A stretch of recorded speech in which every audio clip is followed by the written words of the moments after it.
ये ईरान की अब वो स्थिति है कि हम तो डूबे हैं सनम, तुम्हें भी ले डूबेंगे। ये मुझे जी, कि आर पार की लड़ाई है, आर पार की लड़ाई बोलेंगे इसको सिरोही साहब? तो उनकी तो जो है सर्वाइवल की लड़ाई, उनको पता है कि वो बर्बाद हो जाएंगे, वो खुश हो जाएंगे, लेकिन उनका ये है कि हम तो बर्बाद होंगे लेकिन तुमको भी नहीं छोड़ेंगे।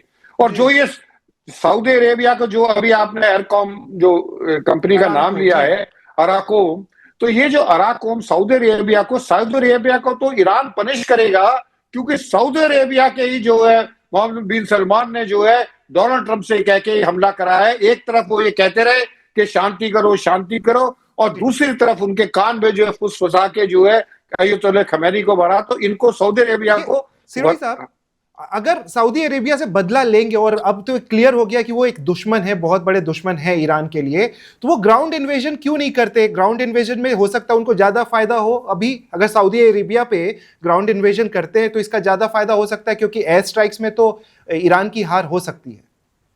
देखिए, ईरान की एयर हो सकती है, लेकिन हर लड़ाई में फेजेस होते हैं। जी एक होता है सॉफ्टनिंग ऑफ टारगेट, ठीक है, जो पहला फेज होता है वो सॉफ्टनिंग टारगेट के, जो आपके टारगेट उनको सॉफ्टन किया जाए, जी ठीक है। तो अभी ईरान जो है सॉफ्टनिंग और टारगेट में है, वो देख रहा है कि किस तरीके से, कहां पे गैप अवेलेबल है, कहां से वो क्या कर सकता है। और ये जो मैं बता रहा हूं, जो वाहिदी साहब को जो आईआरजीसी का चीफ बनाया है, वाहिदी साहब पहली बात तो फाउंडिंग फादर हैं आईआरजीसी के। नंबर वो, he is considered as the most important strategist as far as the warfare is concerned. तो जब वो ऊपर बैठे हुए हैं तो वो अपने हिसाब से लड़ाई लड़ेंगे, क्योंकि उनको भी पता है कि इतने देशों के साथ लड़ना बड़ा मुश्किल है, लेकिन उनकी बड़ी कैलकुलेटेड मूव है। और नागेंद्र साहब, ये जो आप बता रहे हैं कि 560 जो है अमेरिकन सोल्जर्स को मार दिया गया है, अगर मैं कहता हूं इनमें 560 में से सिर्फ अगर 160 भी मरे हैं, तो डोनाल्ड ट्रंप साहब के लिए बहुत बड़ी मुश्किल बढ़ने वाली है। क्योंकि अमेरिका में एक बॉडी बैग जाता है तो तहलका मच जाता है, इतने बॉडी बैग जाएंगे, तो मेरे को लगता है डोनाल्ड ट्रंप साहब जो है कुछ बोल नहीं पाएंगे। और खबरें ये है कि डोनाल्ड ट्रंप साहब से जब क्वेश्चन पूछा गया तो डोनाल्ड ट्रंप साहब बिना सवाल का जवाब दिए हुए निकल गए, उनके पास अभी कोई जवाब नहीं है। उन्होंने अपने एड्रेस में, कल रात उन्होंने एड्रेस किया था सिरोही साहब, उन्होंने बोला कि और भी अमेरिकन सोल्जर्स मरेंगे। वो खुद बोल रहे हैं 3 कंफर्म्ड हैं, 3 अमेरिकन सोल्जर्स मारे गए, कुछ इंजर्ड भी हैं, और ट्रंप ने खुद बोल दिया कि और भी सोल्जर्स मरेंगे। आप समझिए कि एक प्रेसिडेंट खुद ये बात बोल रहा है अपनी जनता को, और उसको जनता को एक्सेप्ट करना पड़ेगा।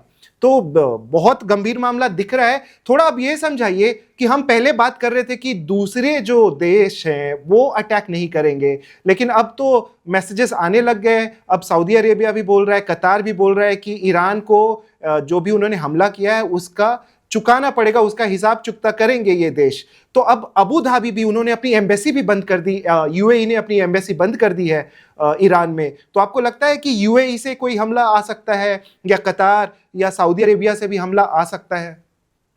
नागेंद्र जी, मेरा अपना ओपिनियन है, आई मे बी रॉन्ग, पर मेरा ओपिनियन ये है कि हमला नहीं आएगा। ये सिर्फ जो है उनको डराने की कोशिश की जा रही है। पहले डोनाल्ड ट्रंप साहब और बेंजामिन नेतन्याहू साहब डरा रहे थे, अब ये बाकी देश डरा रहे हैं। और इनको भी पता है, ये इन देशों का वो हाल है कि जब आदमी जो है चौकीदार होता है, वो रात को बोलता रहे जागते रहो जागते रहो जागते रहो। अगर हम जागते रहेंगे तो तुम क्या करोगे? तो जब आदमी को डर लगता है तो वो गाना गाने लगता है। तो इनको डर लग रहा है, तो ये अब जो है थ्रेट करना शुरू कर रहे हैं। इनमें किसी भी देश में इतनी ताकत नहीं है अभी। तो वो जो है सिर्फ सऊदी अरेबिया को छोड़ के बाकी सिर्फ अमेरिकन मिलिट्री बेसिस पे हमला कर रहा है। अगर इन्होंने ये गलती करी कि इन्होंने ईरान के ऊपर हमला किया, तो ईरान इनको तबाह करके छोड़ देगा। ईरान तो तबाह है, लेकिन ये अबू धाबी और ये दुबई और ये जो एयरपोर्ट हो रहे हैं, ये बिल्कुल खत्म हो जाएंगे। और सारे के सारे जितने एयरलाइंस हैं इनके, आपने देखा होगा सबके शेयर जो है क्रैश कर गए। नागिन जी सिरोही साहब, अब हमें थोड़ा समझाइए कि आपने जैसे बात की फेजेस की, कि वॉर एक फेज में लड़ा जाता है। तो ईरान ने पहले बोला था, जब पहले दिन अटैक किया तो उन्होंने बोला कि हमने अपने पुराने स्टॉक पाइल्स को इस्तेमाल किया, अभी तो हमने नए स्टॉक पाइल्स का इस्तेमाल करना शुरू किया भी नहीं। आपको लगता है कल जो उन्होंने हमले किए हैं, चाहे वो यूएसएस जेराल्ड फोर्ड पे, माफी चाहूंगा, अब्राहम लिंकन पे उन्होंने अटैक किया, 4 मिसाइलें दागी, अभी वो कौन से मिसाइल इस्तेमाल कर रहे हैं, और फेज के हिसाब से अभी हम और कितना ज्यादा डिस्ट्रक्शन या कितना तेजी से इसको बढ़ता हुआ देख सकते हैं? इजराइल में उन्होंने अटैक किया, 10 लोगों को मार दिया ऑलरेडी। ये बहुत ही नामुमकिन सा दिखता है आयरन डोम के सामने, लेकिन उन्होंने ये किया। ईरान में 550 मारे गए, ये भी खबर आ रही है। लेकिन अब मिसाइलें कौन सी इस्तेमाल हो रही है यूएस की तरफ से? ईरान के पास बहुत बड़ा जखीरा है, ये तो हमें पता है, लेकिन कौन कौन सी मिसाइलें हैं, कितना पावरफुल अभी स्ट्राइक है सर?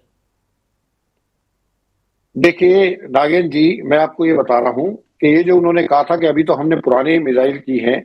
आप देखिए, कोई भी एयर डिफेंस सिस्टम होता है उसकी एक क्षमता होती है, और एयर डिफेंस सिस्टम की जो मिसाइल जो उनको इंटरसेप्ट करती है, वो मिसाइल अगर चाहे वो थार्ड की देखे, चाहे वो आप जो है पेट्रियट मिसाइल देखे, या आयरन डोम की जो मिसाइल है, वो मिसाइल्स इन मिसाइलों के मुकाबले में बहुत महंगी है। और इतना नहीं है कि अमेरिका के पास मिसाइलों की कोई कमी नहीं है। अमेरिका की जो लड़ाई देर में करने की भी यही थी कि पेंटागन ने ये डोनाल्ड ट्रंप साहब को ब्रीफ किया था कि हमारे पास पेट्रियट मिसाइल इतनी नहीं है, और ना हम इतनी जल्दी रिप्लेनिश कर सकते कि अगर ईरान जो है इतनी मिसाइलों को करेगा, उनको इंटरसेप्ट करने में हमारी जो मिसाइलें लगेंगी वो बहुत ज्यादा लगेंगे, हो सकता है हम उतने रिप्लेनिश ना कर सके। और वही जो है स्ट्रेटेजी ईरान ने अपनाई है।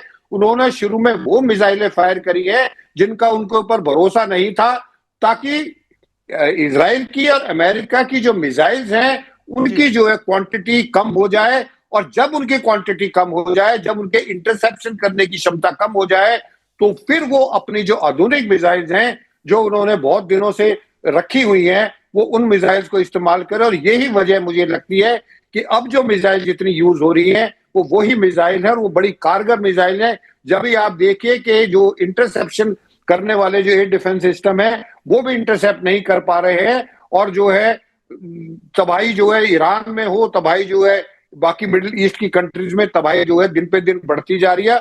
और इसको ईरान जो है ग्रेजुअली एस्केलेट करेगा जी। इसको लड़ाई को धीरे धीरे ग्रेजुअली एस्केलेट करेगा, क्योंकि ईरान को ही पता है कि हमारे पास भी लिमिटेड साधन हैं, तो वो इस ढंग से करेगा ताकि ज्यादा से ज्यादा नुकसान पहुंचाया जाए। और एक आप जो है सरप्राइज मत होना, एक स्टेज ऐसी आ जाएगी कि शायद हो सकता है अमेरिकन के पास और इजराइल की अपनी मिसाइलें खत्म हो जाए और उनको किसी और नाटो कंट्री से वहां से लेनी पड़ेगी। Subscribe to One India and never miss an update. Download the One India app now.